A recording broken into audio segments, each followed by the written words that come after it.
Hello everyone, welcome to the records of history. So this is part 3 of revolt of 1857. आज की class में हम पढ़ेंगे administrative and economic causes, land revenue settlement. तो अब east India company ने क्या इंट्रोड्यूस किया, अपना लैंड रेवेन्यू सेटलमेंट। इसके अंदर ये लोग क्या कर रहे थे, बहुत ज्यादा हैवी टैक्सेशन ले रहे थे। कितना, 70 to 75% ये लोगों ने क्या लिया, टैक्स लिया। न्यू पॉलिसीज निकाली, कौन सी, Mahalwari, Ryotwari and permanent settlement.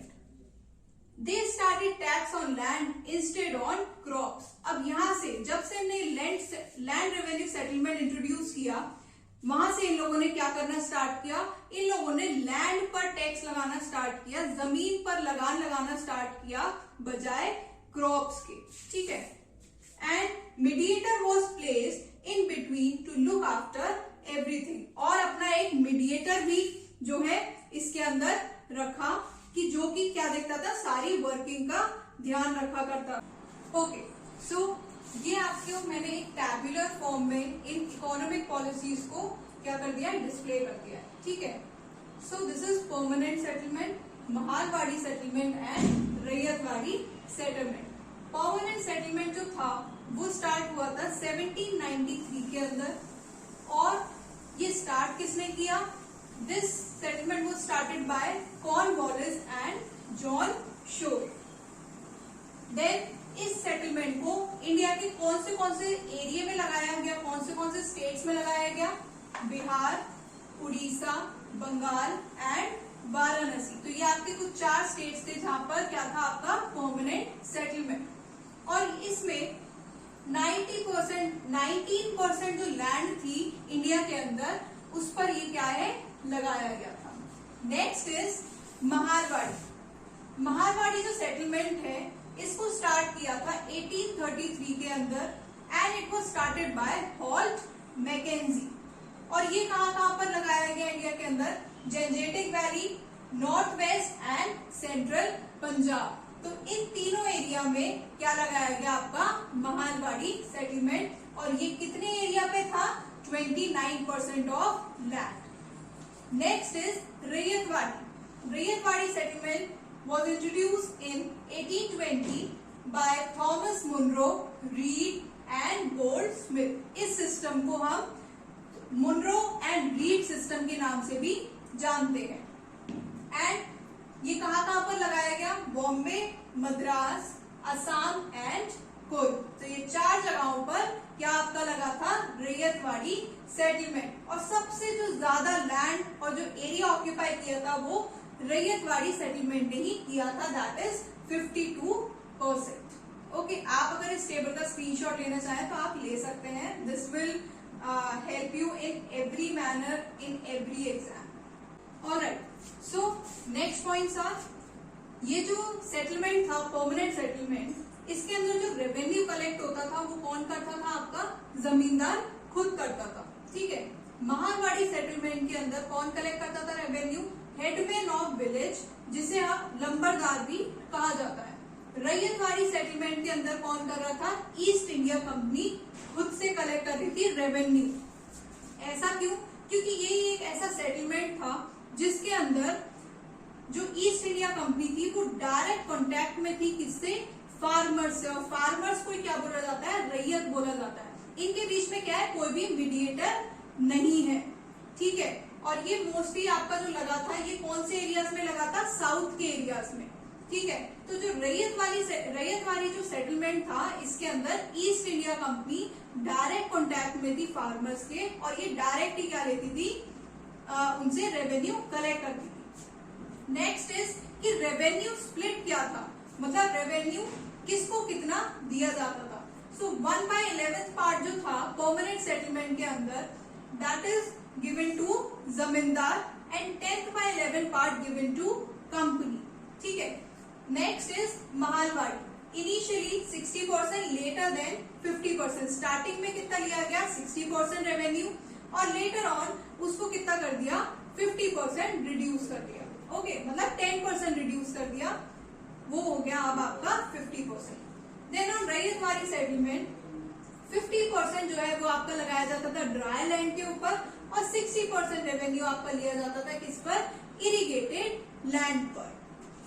Next is आपका परमानेंट सेटलमेंट के अंदर जो है कोई भी रिव्यू नहीं किया जाता था। ये क्या थी आपकी, फिक्स्ड थी, ऑलवेज फिक्स, जैसा कि आप नाम से ही देख सकते हैं परमानेंट सेटलमेंट। इसके अंदर कोई भी चेंजेस नहीं किए जाते थे, इस सेटलमेंट को रिव्यू की जरूरत नहीं थी।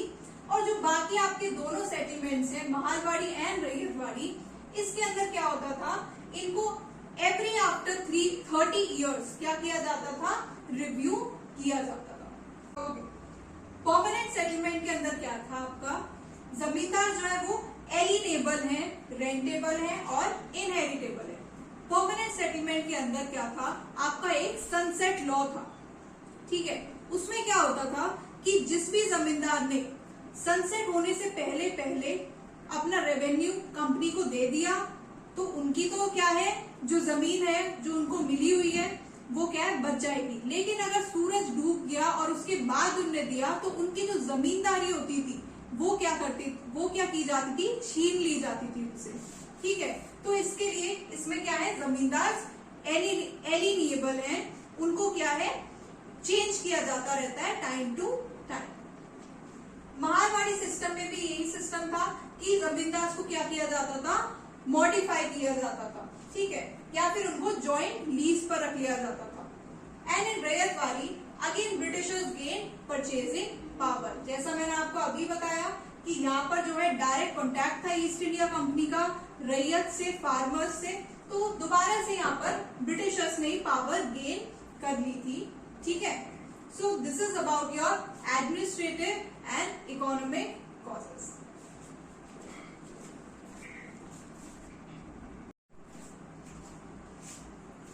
तो आपने देखा कि जो ब्रिटिशर्स ने लैंड रेवेन्यू सेटलमेंट्स निकाले, Mahalwari permanent settlement and ryotwari settlement, तो इन सब के चलते चलते जो है पीजेंट्स, फार्मर्स, ठीक है, कॉमन मैन, ये सब रिवोल्ट में क्यों आए, अब उनके रीजन देखते हैं। जमींदार getting deprived of basic things like food, shelter, clothing. जमींदार को इन सब से क्या किया जा रहा था, डिप्राइव किया जा रहा था।